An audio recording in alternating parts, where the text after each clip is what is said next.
Hello, this is Anvati. Welcome to the news with NDTV.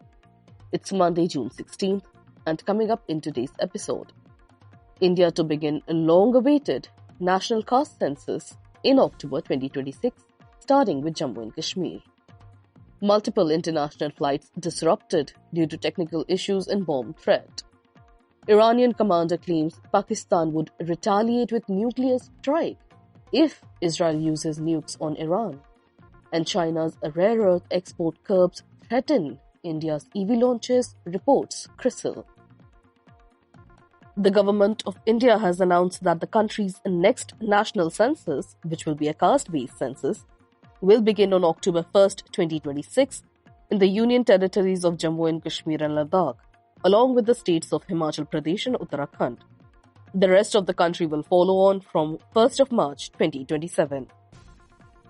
The caste-based census, which was a rallying cry for major parties under the United Opposition India bloc during Lok Sabha election 2024, had found support in people from Bihar and other states. But despite the appeals by leaders like Rahul Gandhi and Akhilesh Yadav, it did not translate to votes for them, and now the government has adopted the proposed scheme as well. Union Home Minister Amit Shah reviewed the preparations on Monday with top officials, including Home Secretary and the Registrar General and Caste Census Commissioner. He confirmed that the official Gazette notification would be issued on Tuesday and said the census will include caste enumeration for the first time. The 2026-2027 census, India's 16th, will be conducted in two phases. The first phase, the house listing operation, will gather details on housing conditions, household assets, and available amenities.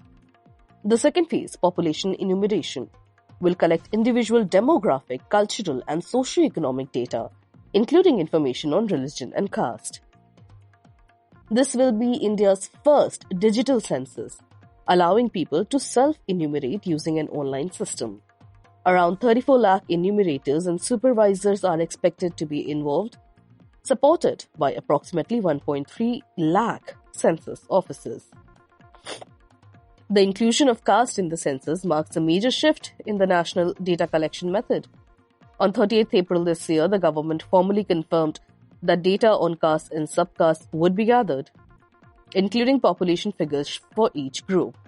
This will also have an impact in the state of Bihar, which is a poll-bound state this year, where a majority of the population comes from backward and extremely backward classes. Government sources clarified that caste, not class, will be recorded, and every individual will need to state their caste and religion. Officials explained that unlike scheduled castes and scheduled tribes, there is no single nationwide list for other backward classes. Each state maintains its own list, while the National Commission for Backward Classes holds the central government's list used for job and education quotas. India usually carries out its census every 10 years. The last one took place in 2011. The 2021 census was postponed due to COVID-19 pandemic, making the upcoming survey the first in 16 years.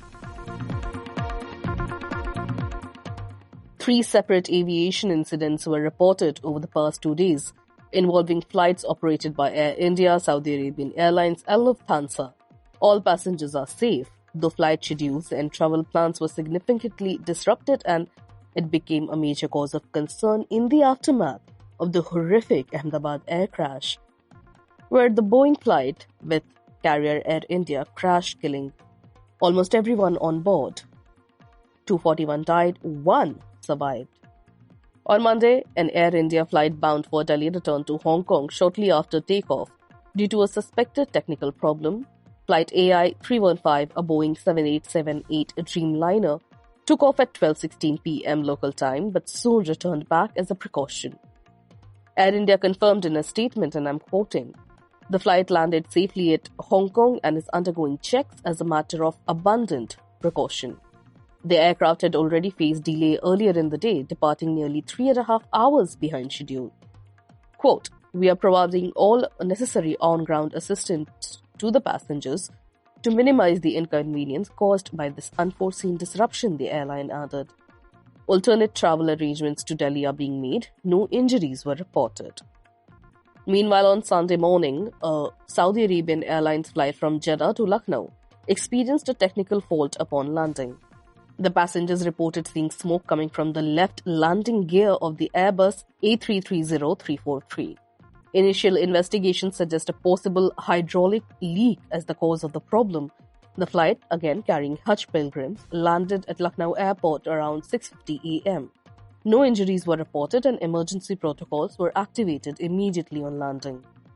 In a separate case, a Lufthansa flight from Frankfurt to Hyderabad was forced to return, this time not an accident, but a reported bomb threat.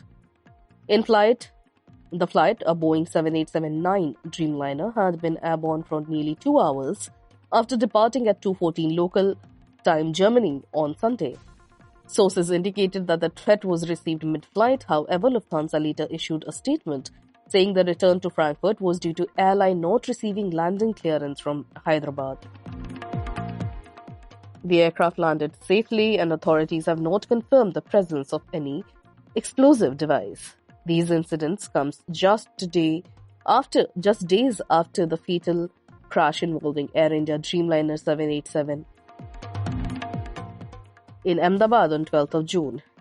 That flight was en route to London when it crashed shortly takeoff, killing a total of 270 people, including casualties on ground and those of the passengers. Investigations into each of the latest incidents are ongoing, as well as the Ahmedabad air crash, as aviation authorities continue to monitor safety protocols across international carriers. India's automotive industry is facing growing risk due to delays in rare earth magnet shipments from China, following new exports imposed by Beijing. This is according to a report by CRISIL ratings, which says continued disruption could hit electric vehicle production, delay new model launches, and weaken overall sector growth. Rare earth magnets, crucial for electric and hybrid vehicles, are used in permanent magnet synchronous motors, or PMSMS.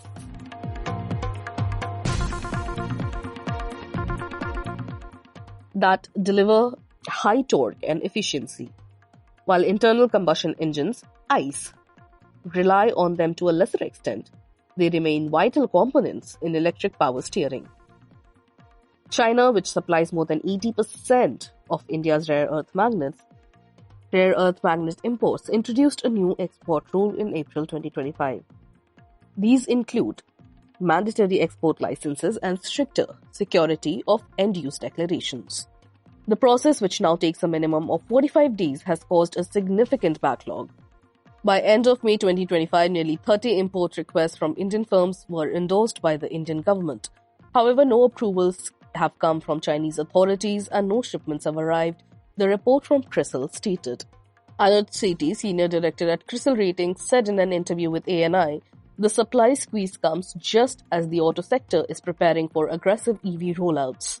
Most automakers currently have 4 to 6 weeks of inventory, but prolonged delays could impact production.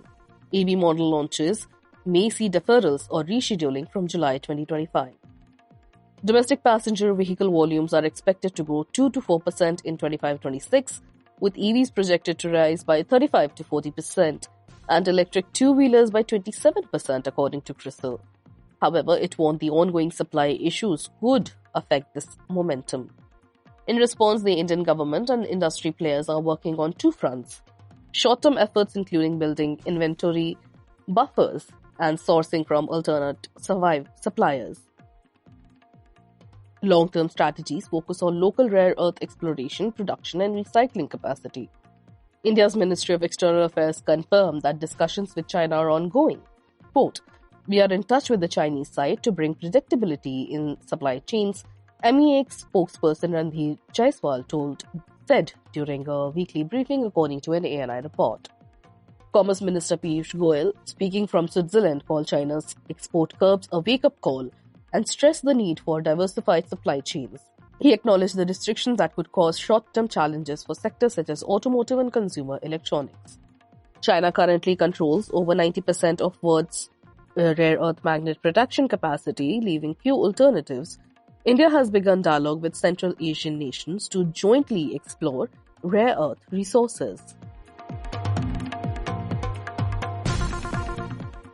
As missile exchanges continue between Iran and Israel, A senior Iranian military commander has claimed that Pakistan would respond with a nuclear strike on Israel if Iran is attacked with nuclear weapons. The comment has not been confirmed or acknowledged by Pakistani authorities. General Mohsin Rezai, a high-ranking official in Iran's Islamic Revolutionary Guard Corps and a member of the National Security Council, made the remarks during a televised interview.